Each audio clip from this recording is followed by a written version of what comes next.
Hey everyone, Varric here. So this video is going to be on Dark Animus, the ninth boss in the Throne of Thunder.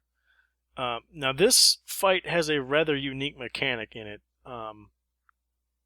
and while it's not overly complicated, it can be a little hard to explain. But it's very, very important that you and everybody in the raid understands how this particular mechanic works. Because if you don't, or if somebody kind of misunderstands of what's going on with this particular mechanic, it can make this fight very, very hard. However, once you do understand this mechanic and get a good grasp on it, this fight is actually very, very easy. But we'll go ahead and get started. Now, when you enter the room, you notice there's all these different sizes of golems or robots, whatever you want to call them. There's 25 of these smaller anima golems. There's 8 of the large anima golems, and there's 2 of the massive anima golems. And then there's Dark Animus himself. Also, something else to keep in mind is this fight is rather different on 25 and 10-man raids. So it's something you want to keep in mind. If you're trying to get the strat for the 25-man, unfortunately the strat for this is a little different, so you may have to go watch another video. This particular video will focus obviously on the 10-man strat. The reason being is, depending on which raid size you're in, 25 or 10-man, on 10-man, certain of these golems are disabled, meaning they will not be active during the fight, whereas on 25-man, they will all be active. So it does change the strat a little bit, so again, that's just something to keep in mind. Now, for this particular strat, for this particular video, when the fight starts, out of the 25 smaller anima golems, only 12 of them will actually be active. Meaning, when the fight starts, you only actually have to deal with 12 of them. The other 13 will not be a real factor in the fight. They'll never attack, and there really won't be an issue. Same thing with the larger anima golems. Only 5 out of the 8 will actually be active. However, this particular strat, you will not ever activate any of the larger anima golems. So just keep that in mind. Now, the main mechanic of this fight really focuses around an ability called Anima. Each of the anima golems, or the smaller golems, have this resource in them. When they die, that particular anima will transfer itself to any of the empty golems around the room, the large golems, the massive golems, and Dark Animus himself. Each of these smaller golems have 4 of this anima. Now, if you were to, say, kill one of these smaller anima golems near, say, a large anima golem, the 4 anima that was in the smaller golem will transfer to the empty or larger golem. However, the larger golems will only become active once they've received 8 anima, meaning it would take 2 of these smaller animas to be killed near it for it to become active. Which, again, is in this strat we're not doing. So make sure, for whatever reason, you do not kill any of these smaller golems near the large anima golems. Now, the massive anima golems will become active as soon as a anima golem is killed near them, which means after 4 anima, they will become active. However, these massive anima golems will actually hold 36 total anima, and this becomes key for this particular strat on this fight. So the actual strat will start with each person in the raid will take 1 of the anima golems, 1 of the active anima golems, except for the tanks, and this strat requires 2 tanks. The tanks will take 2 of the anima golems. Now, it's very, very important that only the tanks grab 2 of the anima golems at a time, meaning you don't want anybody else to have any more than 1 golem at a time. Reason being is they use an ability called Acceleration Link anytime 2 of these smaller golems are within a couple yards of each other.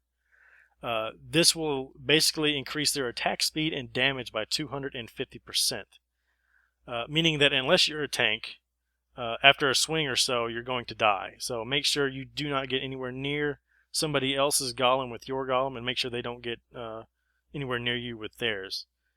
Now, as I said, each person will have to take a golem, and this does include the healers.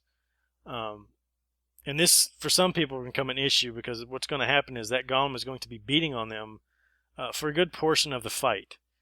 If that somehow kind of disorients them or gives them issues, this fight may become more difficult. But once they get used to it and can hopefully handle the thought of something attacking them while they're trying to heal, it's not really a big issue, but it is something to keep in mind.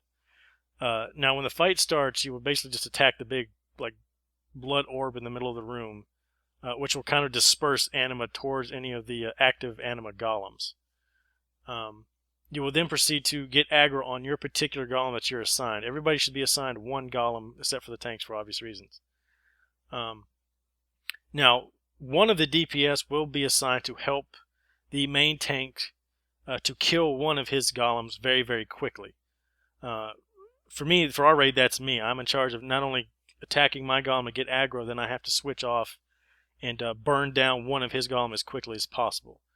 And this is kind of the key to how this strat needs to start, because you want to get the massive anima golem up as quickly as possible. So when the fight starts, you'll get enough aggro on your anima golem, and then, if you're in charge of this, you'll switch to one of the tank's anima golems and proceed to attack it and kill it as quickly as possible. As it's getting close to death, the tank will drag it near one of the massive anima golems. And when it dies, the massive anima golem will become active. He will immediately then drag the massive anima golem to the center of the room. And this is more or less a signal for everybody to get close enough to the massive anima golem in the center of the room and kill their golem. And you need to make sure that you are closer to the one in the middle of the room and not anywhere near the rest of them, because you don't want to activate the other massive anima golem, or for some reason trigger one of the larger anima golems. Now, once your anima golem is killed and it's already deposited its anima into the massive, feel free to help everybody else kill their anima golem. Preferably probably the healers. As I said earlier, they're going to be getting beat on the entire time, and it just helps take a little bit of a pressure off them once you kill theirs. Now, when all of these smaller anima golems have been killed, the massive anima golem will be fully charged. This is the signal for your other tank to run up and kill one of the inactive anima golems that's right in front of Dark Animus himself. Even though all of the smaller golems that are inactive don't really do anything during the fight, they still do hold anima in them. So when he kills it, that 4 anima will deposit itself into Dark Animus, and then he will come to life. In which case you now will have Dark Animus and one massive anima golem up. So it's something that you just have to keep in mind. Now, really, the massive anima golem really only does one ability that you really need to worry about, and it's called Matter Swap. Basically, what will happen is the massive anima golem will apply a ability, the debuff on you that will last for 12 seconds. Well, you and another person in the raid, any other random member in the raid. Now, if for some reason this ability should reach to go the full duration of 12 seconds, you and the other person will swap places in the room. However, the main danger of this ability is if for some reason that this ability counts down all the way to 1 or 0, it expires off of it, one of you will take full damage. Usually, I think it's proportional to the other person's HP. So if you have 400, 500,000 HP, and the ability counts down, you're going to hit the other person for that amount of damage. And vice versa, forever, if the ability counts down on him, etc., etc. However, this ability can and should be dispelled, but it needs to be dispelled at a certain time. Just as if you let the ability count down to 0, somebody's going to probably die and take a massive amount of damage. However, if the healer is a little trigger happy and dispels this ability too soon, then the other person is going to take the same amount of damage. So what you really want to do is make sure your healer dispels it roughly about 6 seconds. So what will happen is it'll split the damage between the two of you. You'll still swap places as soon as it's dispelled, but the damage will be halved, so you won't be taking so much damage, or one person won't be taking so much damage. So it's really important that your healers understand how that works, and they're keeping an eye on the timer to make sure they don't do it too soon or wait too late. But really, other than that, there's not much you can do about it. You're kind of at the mercy of the healer and the debuff itself, but it is something you need to keep in mind. The only other ability the massive golem does is called Explosive Slam. It's really just something the tanks need to really worry about. Just make sure you're not standing too close, as it will apply like a debuff on you, and if you should be standing in another couple of explosive slams, the damage starts to stack. So just try to stay spread away from the massive golem. Now back to Dark Animus. Now when he becomes active, he will immediately start doing an ability called Siphon Anima. And this basically will start a timer, a countdown timer. Once Dark Animus becomes active, if you follow this strat, you will basically have about 3.5 minutes before Dark Animus will wipe the raid with an ability called Full Power. Basically, when he reaches 100 anima, he will wipe the raid. So it's important that once he's up and the tank's got aggro, that you just start unloading on him and get him down as quickly as possible. He does do a few abilities now up until he does do 100 anima, and some of them are kind of important. The first one he will do is called Touch of the Animus, where he will just target a random raid member and apply a debuff on them that would deal fire damage every 4 seconds. However, this debuff does last the rest of the fight, so it is something you need to keep in mind, especially your healers need to kind of watch out for. The next ability, although not really pertinent to you directly, is called Anima Ring, and this is mainly for the tanks. What this ability does, it will apply a ring around the tank of these little blood orbs. And if the tank should touch any of these orbs, he would receive a debuff that would increase the melee damage he takes by 50% for 15 seconds. Meaning, as he's taking the boss, he's going to be taking 50% extra damage, which is a lot. So obviously, you don't want your tank to touch any of these orbs. Somebody in the raid, whether it's anybody that's closest to him or somebody that you've assigned, will run up and touch one of these orbs, in which case the orb will actually disappear and create a little window for the tank to escape out of it and then continue tanking the boss. If you're close enough, or if you're the person assigned to it, just run up, touch one of the orbs, and then go about your business. The debuff will not have any effect on you because you won't be getting directly attacked, so don't worry about it. The next ability called Anima Font. Now when he reaches 25 anima, this ability will basically target anybody that has the Touch of the Animus debuff on them, and will basically apply like an AoE effect to the damage itself. Meaning if there's anybody near you, when the 4-second tick goes down, you'll just deal damage to them. So just try to stay spread out once the fight kind of starts to get going, so you don't take any damage from this effect. Now the last ability is by far the most dangerous one, and it's called Interrupting Jolt. Now this ability actually has 2 different things we need to worry about, although not for us, but for the rest of the raid. The first being that it does a tremendous amount of damage. I believe it's like 300,000 for each person in the raid, so it's a lot of damage going on. If you do have the Touch of the Animus on you, your HP could dip down rather low. So it's just something to keep in mind. If you see it go off, just try to pop a Hellstone or something if you feel like you're going to die. The second ability, although it doesn't really pertain to us, is if you're casting any ability during Interrupting Jolt, it will silence you for 8.5 seconds. Now, obviously, because we're not a caster, this does not apply to us, but for healers and mages and warlocks, etc., they will have to watch out for this to make sure they don't silence themselves.